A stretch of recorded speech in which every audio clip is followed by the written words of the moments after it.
Hey, how's it going? Oh man, I gotta turn this down. There.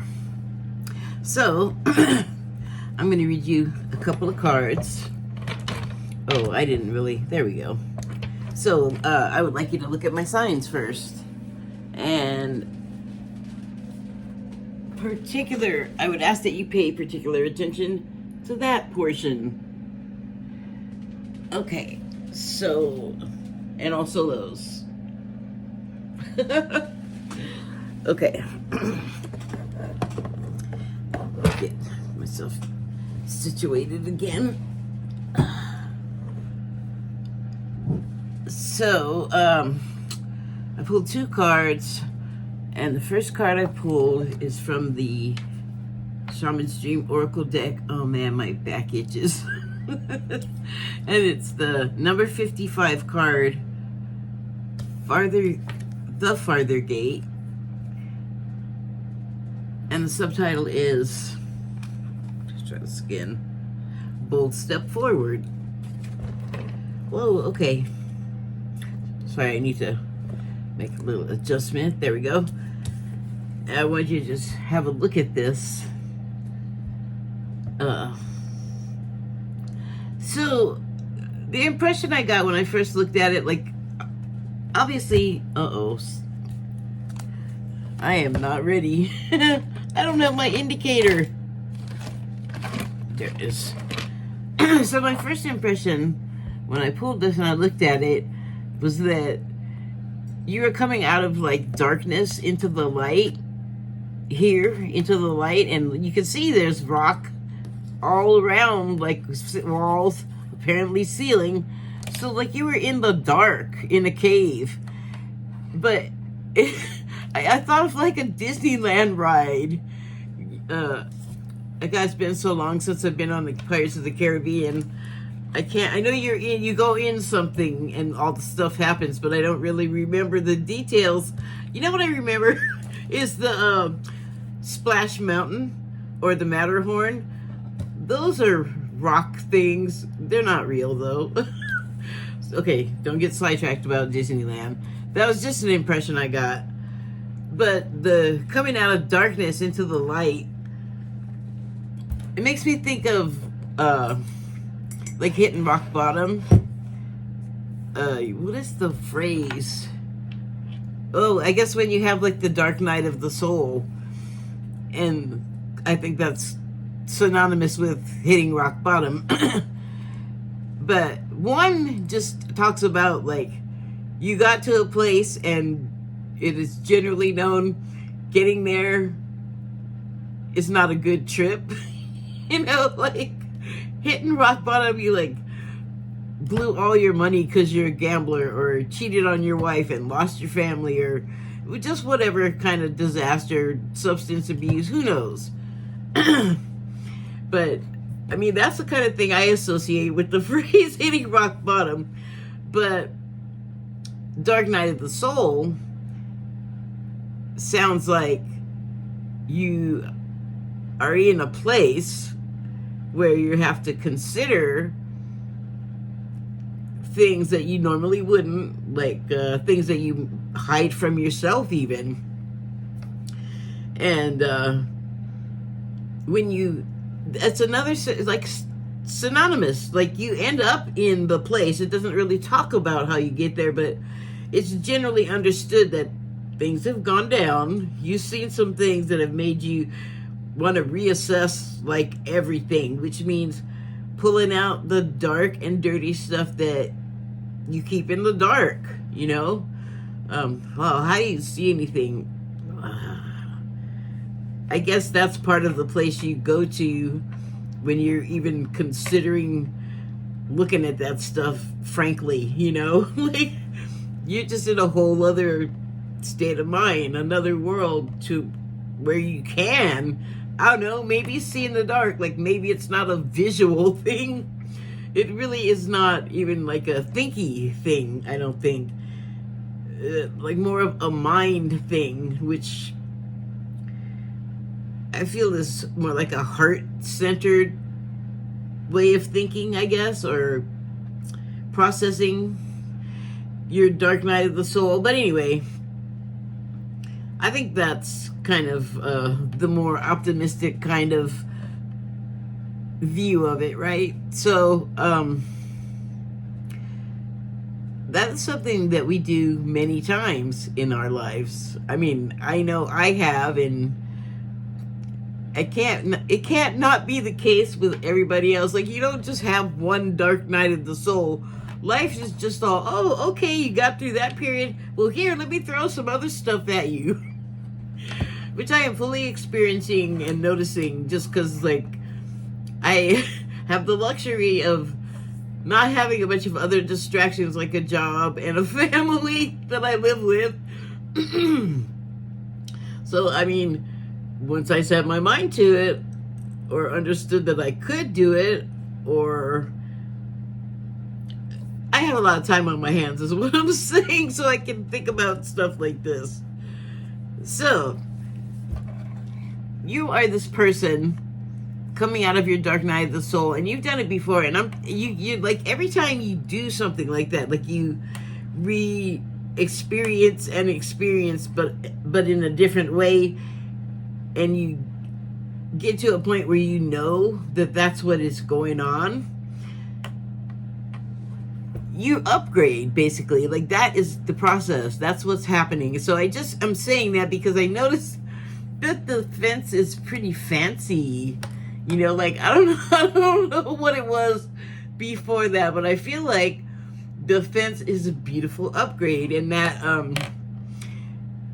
as a metaphor, I would say, is like the upgrading of your heart mind. The thinky brain, where that's what you go to school, and that's how you learn how to do that part. Sorry, I guess I shouldn't poo-poo education. It's not like I didn't get a lot out of it. Not even gonna go there. Excuse me. So the other card I pulled is the butterfly card from the Wild Unknown Animal Spirit deck. And it is butterfly. It has the icon of the element of air, so I believe it's like similar to wands in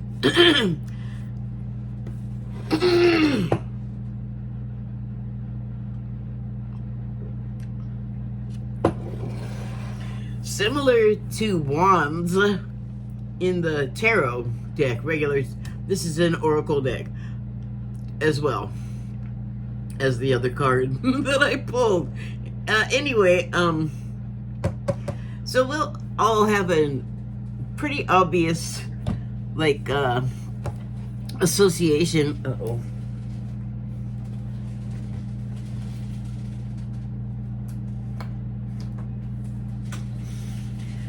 We'll have a pretty obvious association with a butterfly, like that. You know how they become butterflies. Like, they weren't sorry, excuse me, I don't want brands showing. I'm not like getting any money or anything like that, but maybe one day I will. I'm getting into the habit anyway. So we know that butterfly becomes a butterfly after going through a period of metamorphosis. Oh, that's easy. That's right off the top. You know what? I'm just going to interrupt myself to say that, of course, I don't remember where I saw or heard this, but now I'm starting to wonder if I even did, or if I'm just imagining it. But anyway, I thought that I saw or heard that scientists had figured out a way to see the action taking place inside a pupa or a cocoon, which is the same thing. And I just thought, wow, that's crazy. And why? Can no one have any privacy? Do we have to horn in on everything? Do we need to know the the mysteries of the process, I feel like it kind of ruins the whole magic of the butterfly, the experience of experiencing the butterfly. But anyway,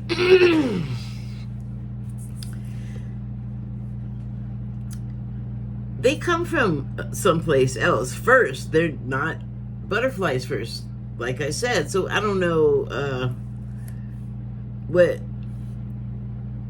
basically what you have before a butterfly or any other kind of winged creature that goes into a pupa, or well, I think the pupa is what's inside of the cocoon, actually. Sorry, I learned this when I was in like 3rd grade, so give me a break. Anyway, I'm not really talking about what's inside the cocoon. I'm talking about the caterpillar or worm or whatever, however you want to call it.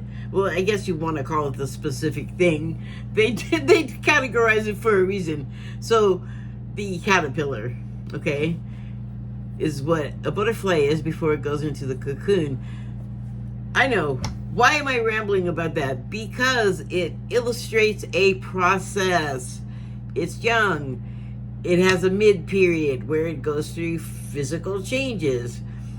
It re-emerges a butterfly. So, sorry, I don't know why I'm saying it like that. Are you listening? I said butterfly.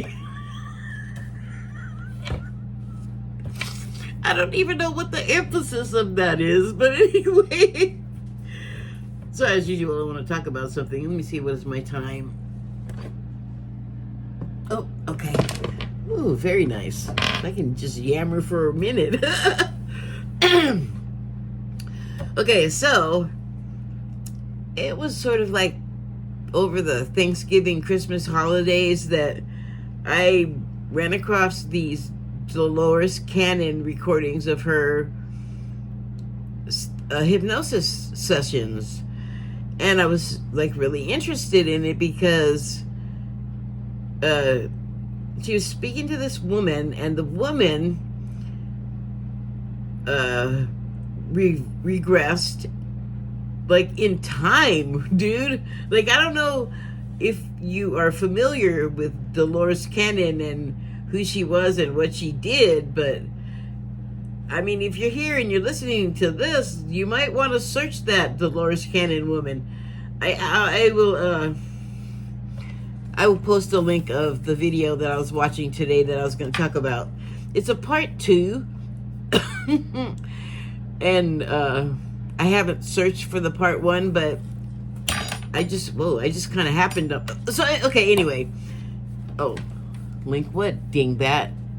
Dolores Cannon. Better write it down. Okay, can I read that? Sort of. No, that's not how you write that letter. Okay, so when I came across it, like, I already knew who she was. I wasn't real sure what her function was in the whole spiritual community, but she's famous. And I know a lot of people, like, I knew she lectured, and then somewhere along the line I also learned that she did hypnotic regressions on people, but I did not know what took place in those regressions.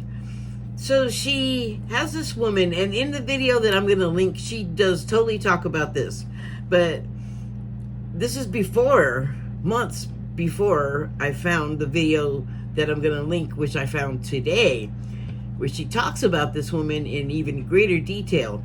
So, first time I came across it, back in the Christmas holidays, the woman that she regressed, I found out, I think at the time, she said had been in the military, had, I think, dropped out of school, and she was of a Pentecostal faith. And so once the woman's under hypnosis, a person comes up. I'm not sure if they played that part. I think they just played like the testimony part of the hypnosis where she spoke to this. She goes in to speak to the person's subconscious, but I guess there's more to be reached in people, and she talks about that in the video that I'm going to link. So I'll leave that to you if you're interested. But what happened is she found that she went past this woman's subconscious and began, which also has a personality of its own and is full cope, by the way, also in the video that I'm going to link. Fascinating. So she's past the woman's subconscious, and she's all of a sudden talking to some dude. I think his name was Simon. I don't know. I can't find it, or I'd link that. So anyway, she finds this guy, and he is a young man, and he's part of the Essene community, and that is interesting because Jesus was educated on, I would say, the stuff that really made him what he was to us, that is still like the name is like everybody knows like who it is when you mention it. They may not know about him, but they know the name. And the reason why I'm interested is because I'm interested in ascension, and it's just been like a recent bit by bit process that I understood that, like, that's why I'm always talking about it. That's why I'm interested in it, or that it's just linked, you know, like I have the interest and I like to talk about it. I want to do it myself. I want to learn all of the processes and then do them. And so, you know, he was already an interesting person, Jesus, before he went to the mystery school. Oh, I'm getting ahead of myself. So this guy that Dolores Cannon brought out of this woman's subconscious, or I don't even know if that's where she brought him out of. It's a funky process. She describes it. I wasn't so clear on it because I don't editorialize.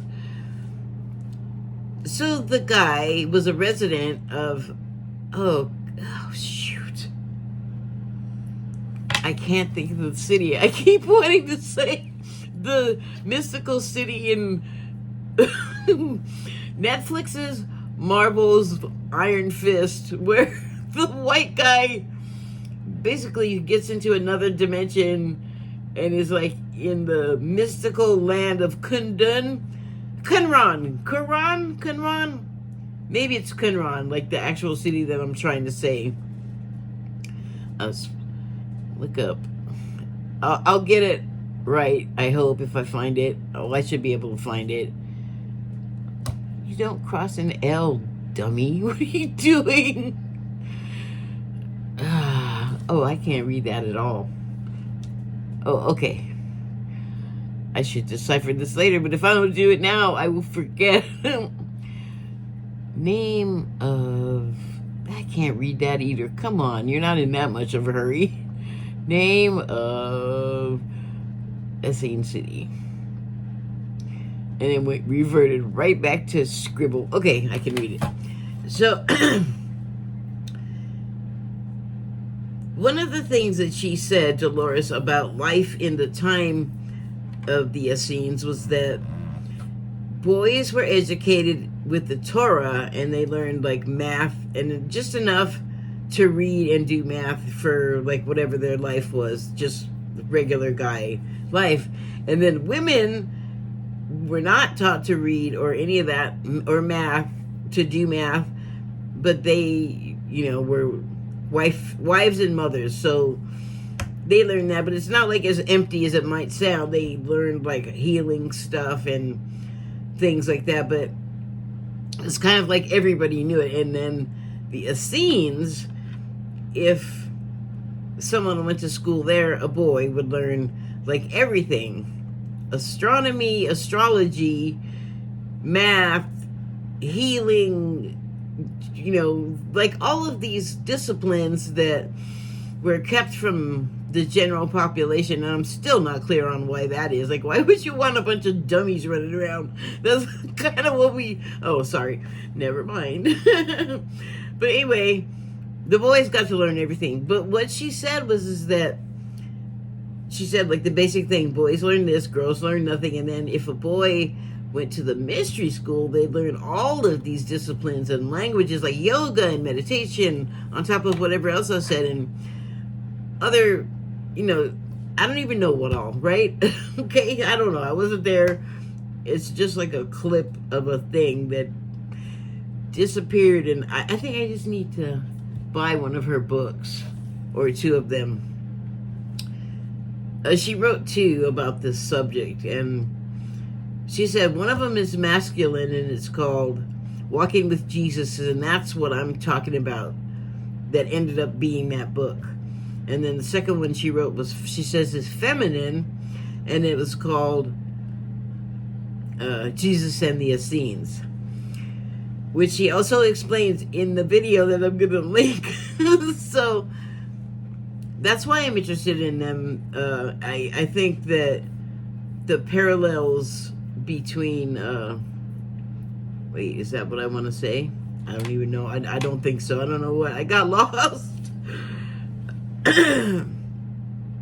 Anyway, and then, like, I always, like, I was raised Catholic. I don't know. God, everything is turning into religion every time I start talking. But anyway, that's what I was brought up with. So that's like a comfortable iconography for me, or framework, although not like I'm a devoted, churchgoer or anything, or I haven't been in years. I think the last time was at my cousin's wedding in like the 80s. Anyway, but I remember, like, always thinking that everything I was hearing, or a lot of what I was hearing, was like really violent. Everybody was like turning on each other. The kings all seemed crazy. They're punishing people left and right. The God in the Bible was like scary, and I was like, and then like the testament changes, and then it's like things are kind of different. But the constant, once he showed up, was that the stuff that Jesus said in context always made sense, and it didn't make me feel uncomfortable. It didn't seem wrong in some way, like violent or abusive or just weird. Like, there's some weird stuff in history in the Bible, but I always remember thinking that, like, the Jesus stuff was the highlight. Like, that was the important thing to pay attention to. I know that's gonna, if anybody that's religious hears that, it's gonna piss them off, but you do you, boo. Anyway,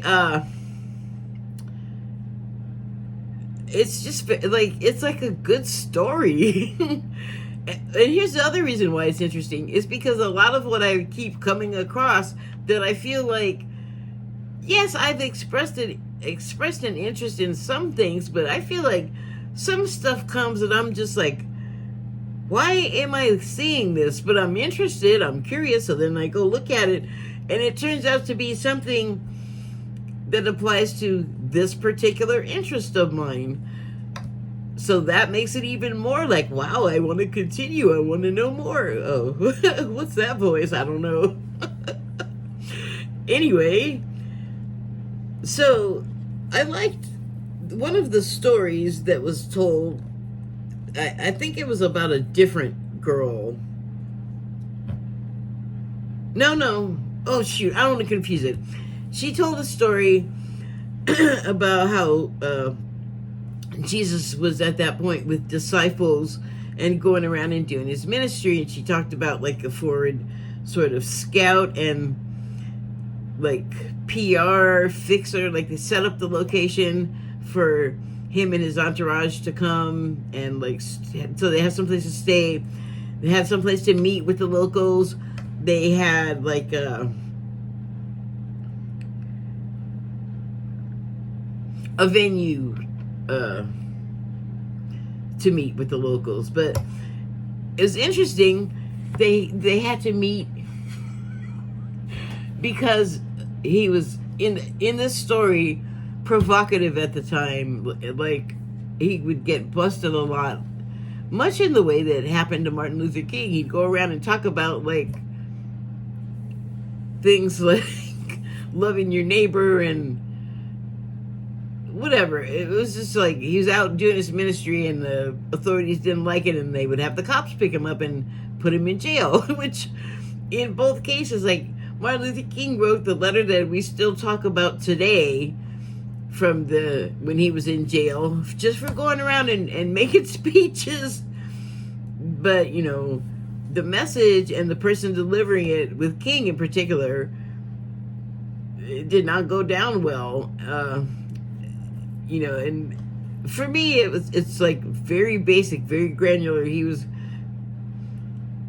I'm not saying that was his main message, but it was a big one, and it was stop killing us. And by us, I mean black people, but it wasn't just that. There was a lot of Americans killing other Americans and other people in the world killing each other. So I think the message was more about, like, how about we don't do that and we just love each other instead, which is the way, way, way, way, way, way harder thing to do, apparently, because we'd rather just kill you first because that's expedient and easy. So talking about King there. So going back to Jesus, the same thing would happen to him. He just tour the countryside and be trying to talk to people. But in this story, there was a girl from the Essenes school and town or area that wanted to go and tour, because she, living there, like, it was communal living, I guess, and so she would stay up, and at night the men would talk, and she'd listen to what they were saying. And it was basically Jesus doing his thing, saying his stuff, and I'm not going to tell you all of that because you can figure that out on your own if you want to know. But there's more detail about this in that video that I'm going to link, the Dolores Cannon one. So she stayed up all the time listening, and she was just interested in it, and she believed what Jesus was saying, and she wanted to join him in his ministry, like going around and sharing it with people. So in order to see, like, did you really want to do this? Because, you know, she was like, she really wanted to go. She was insistent. And he saw in her eyes that she was sincere, is what it says. And Dolores says, he said in the video. It says that in the video from Dolores Cannon, that Jesus looked into this girl's eyes and saw that she was sincere. And she, I guess, acquitted herself and made him know that, like, I know what you're talking about. I understand the thing. Like, let me come with. I really want to help. So she couldn't, though, because, like I said, women's duties were relegated to raising the children and keeping the home. And it sounds like a very, like, really conservative, like, Muslim country. I'm not going to specify which one, because I'm not even, then I'd have to think about that. But in some of countries where there's Islam, the women have to be covered up, like with I can't think of the word for it, but they have to cover their hair. They have to sometimes cover their faces, except for their eyes. We've seen different versions of it over the years since America's been at war with, you know, countries where there's a lot of Muslims. So there was that. Well, I don't know if she had to cover herself because they were Jews, but she still couldn't leave the house without a male chaperone in the same way as the other women that I was talking about. But she probably had to cover her hair too. And really conservative women did not really get to do much, be allowed to do much. And that is a recurring theme if you know anything about history and women, and maybe if you are one too, you have an extra bit of expertise. So Jesus talked to the girl's father, and he explained what I just said about her wanting to come with and why it would be reasonable. And the father said okay, and she was his uncle, by the way, too. Jesus was the girl's uncle. So what they had to do, though, to bring her was she had to disguise herself from being a girl, and she's only 13, so that was probably fine. They talked about cutting her hair, and then she joined them. And so just to make sure she really knew what she was in for, the first place that they stopped, Jesus decided to go to a leper camp, which Dolores Cannon says this, but I got it immediately. It's like, if you can't hack this, then you're not going to be able to take it. And I guess she did okay. This story's not really about her, though, so... But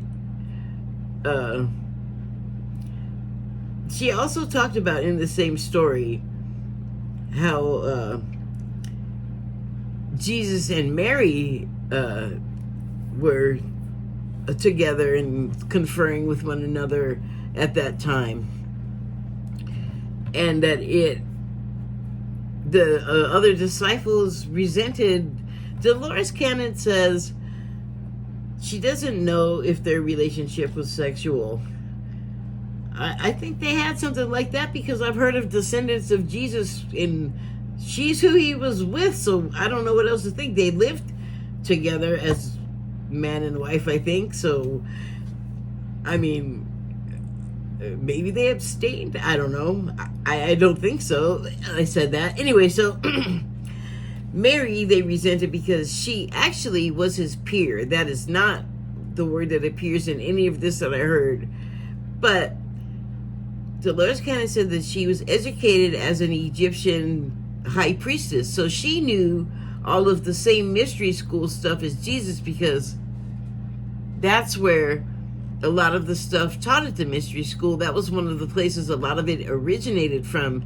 And it runs the gamut. Like, I'm not even going to tell you. There's plenty of Egypt stuff you can look up. And a lot of it is about the stuff that's like scratched into the earthware in Egypt. There's like lists and catalogs, and I would assume even recipes, and how to birth a child, how to birth an oxen or a yak or whatever the hell they had there.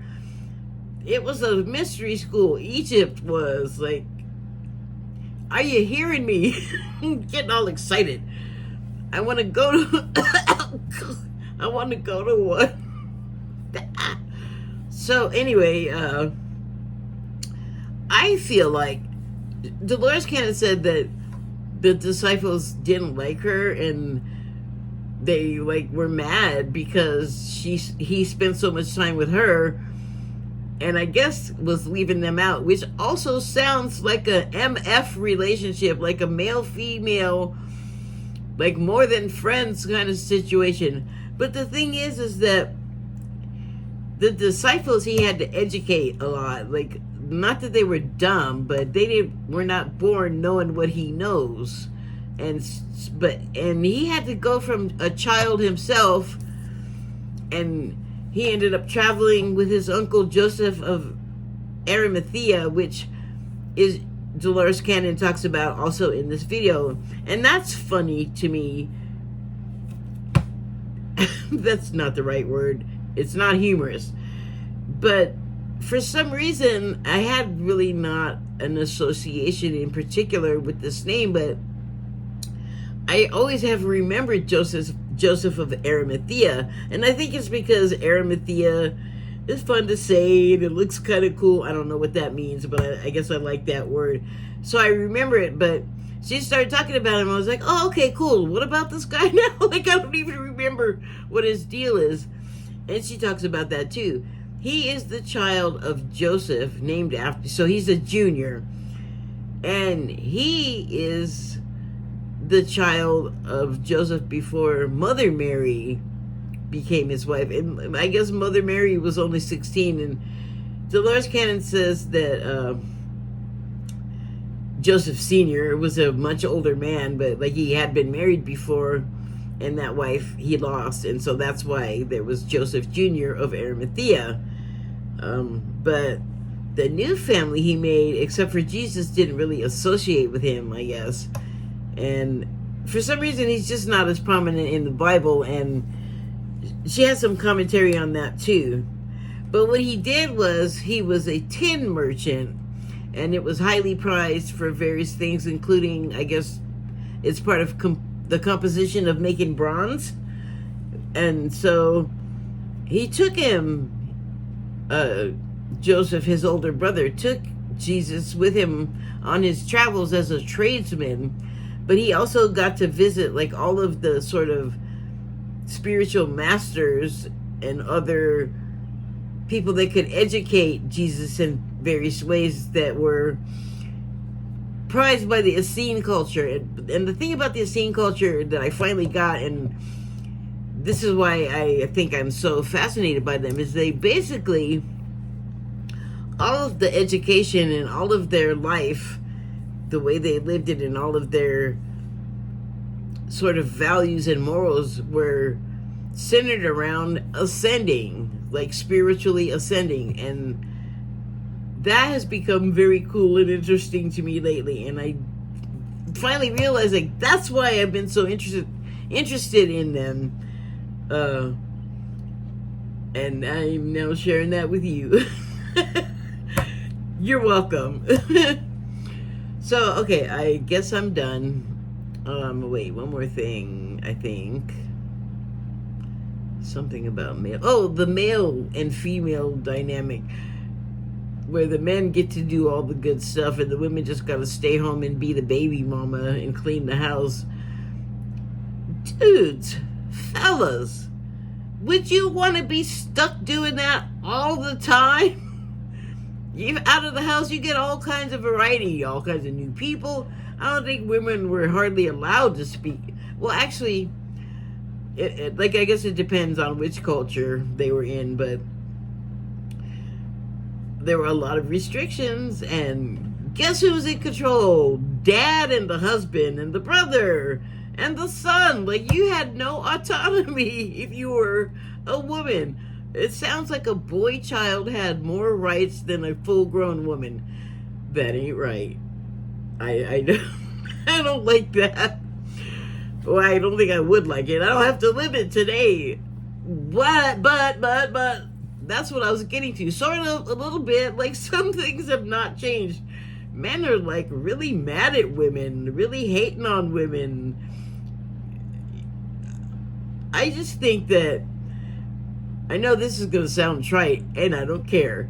That speech that America Ferrera gave in that stupid, well, I liked that movie.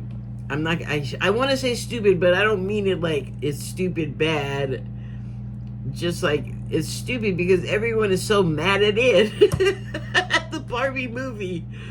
But I thought the speech that America Ferrera gave about being a woman was so good because it explains what our problem is. Earlier, how much time have I got? Earlier, I was talking to myself, and I was thinking about a certain situation where I would require a male family member, and I have two brothers. I have a half-brother and a stepbrother. And my stepbrother,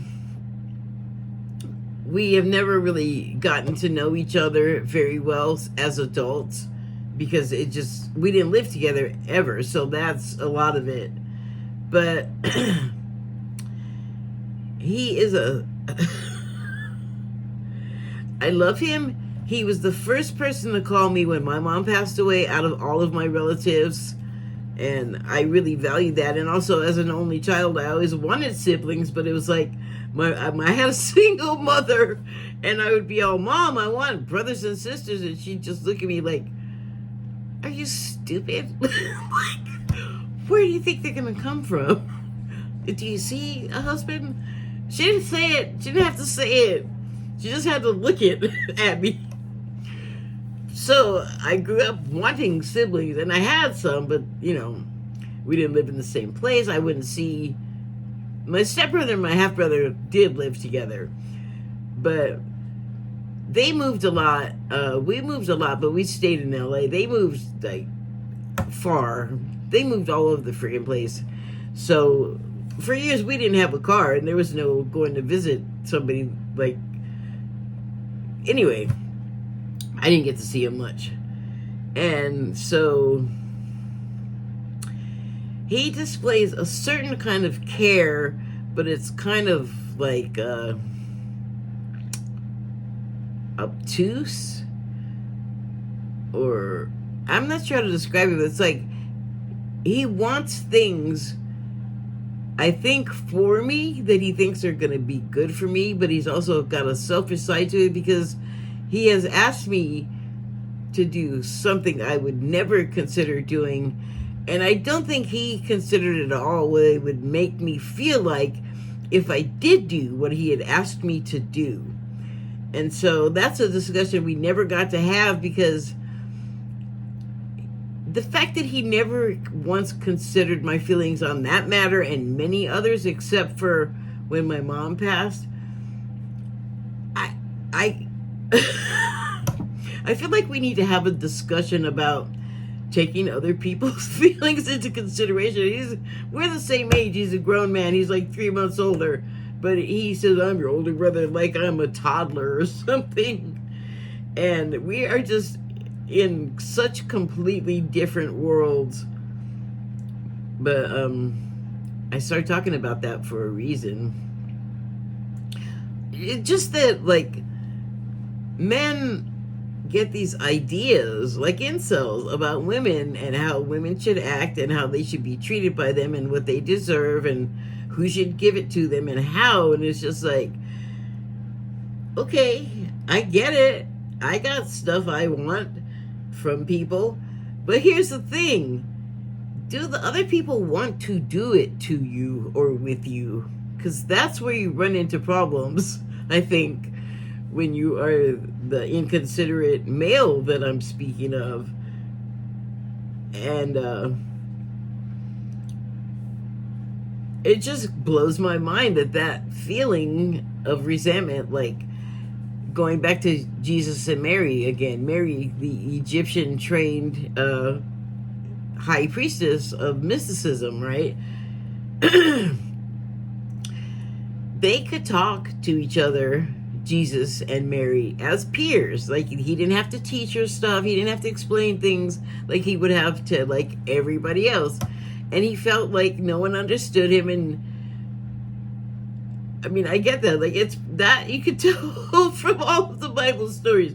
He would talk and talk, and then people would just keep screwing up, and nobody was listening. And then they did what they did to him, and all the dude was really doing was going around and talking to people. If you thought about that, just like Martin Luther King. So, I mean, wow, that says something about us, that we don't respect these people that are just trying to tell us how great we can be. You know, we deify them and miss the point completely, and we lose the thread of why these people are talking to us in the first place. And the thing with Jesus, that, you know how it's always said, like, he was a man. Well, that's how that ties back into this thing here for me, is that he didn't come out from Mother Mary, Jesus, the magical, fantastic miracle guy. He had to learn that stuff. He had to go, he had to learn the Torah. He had to go with his uncle and learn all these other disciplines. And then he ended up finally at the Essene school for more education. And I guess you don't get there until you're in your 20s, education-wise. Dolores Cannon talks about it in the video.